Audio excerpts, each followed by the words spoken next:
उज्जैन के महाराज विक्रमादित्य अपने न्याय, साहस और बुद्धि के लिए पूरे आर्यावर्त में प्रसिद्ध थे। एक रात वे अपनी नित्य रात्रिगश्त पर निकले थे। तभी एक साधु प्रकट हुआ। उसकी आंखों में विचित्र तेज था। उसने कहा, राजन, आपको एक और बेताल को श्मशान से लाना होगा। परंतु याद रखिए, इस बार का बेताल पहले से भी अधिक चतुर है। यदि आप एक बार भी बोल पड़े तो वह फिर से उड़ जाएगा। विक्रम ने दृढ़ता से हामी भरी और श्मशान की ओर प्रस्थान किया। वहां चांदनी धुंध में लिपटी थी, हवा में शंखनाद जैसा स्वर गूंज रहा था। विक्रम ने उस पुराने पीपल के वृक्ष को देखा जहां बेताल उल्टा लटका था। उसने बेताल को अपने कंधों पर उठाया और चुपचाप चल पड़ा। बेताल ने धीमे स्वर में हंसते हुए कहा, राजा विक्रम, समय काटने के लिए एक कहानी सुनो। यदि अंत में तुम्हें उत्तर पता हो और तुमने न बताया तो तुम्हारा सिर फट जाएगा, और यदि बोले तो मैं लौट जाऊंगा। विक्रम मौन रहा और बेताल ने अपनी कथा शुरू की। बेताल की कथा। विंध्याचल पर्वत की तलहटी में किरणपुर नामक नगर था। वहां का राजा रत्नकेतु अपनी बुद्धि और पराक्रम के लिए प्रसिद्ध था। उसके दो पुत्र थे, वीरेंद्र और धर्मकेतु। एक दिन राज्य में एक रहस्यमयी व्यापारी आया। उसने सोने और चांदी के ऐसे आभूषण दिखाए जिनकी चमक देखकर लोग मंत्रमुग्ध हो गए। उसने कहा, जो कोई मेरी पहेली सुलझा दे उसे मैं स्वर्णमंडित रथ और अनमोल रत्न भेंट करूंगा। पहेली थी, जिसका कोई आरंभ नहीं, कोई अंत नहीं, पर वह हर क्षण बदलता है।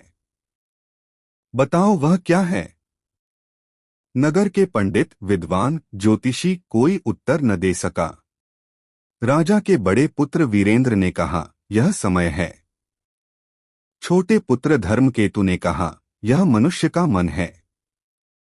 व्यापारी ने दोनों उत्तरों को अस्वीकार कर दिया और कहा, जिसने सच्चा उत्तर नहीं दिया उसका राजमहल अग्नि में भस्म होगा।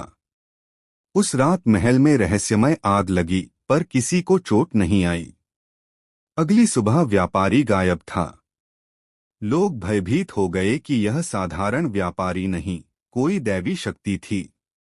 राजा रत्नकेतु परेशान हुआ।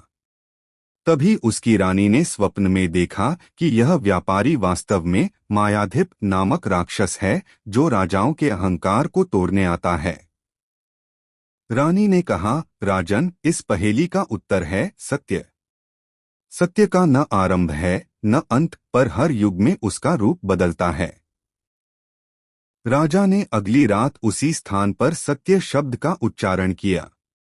अचानक एक प्रकाशपुंज प्रकट हुआ और व्यापारी का रूप बदलकर एक तेजस्वी साधु के रूप में प्रकट हुआ। उसने कहा, राजा, तुमने अहंकार छोड़ सत्य को पहचाना। यही सबसे बड़ी विजय है।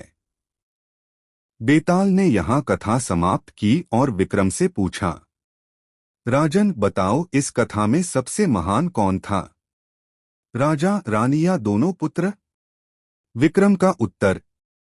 राजा विक्रमादित्य ने गंभीर स्वर में कहा, सबसे महान रानी थी।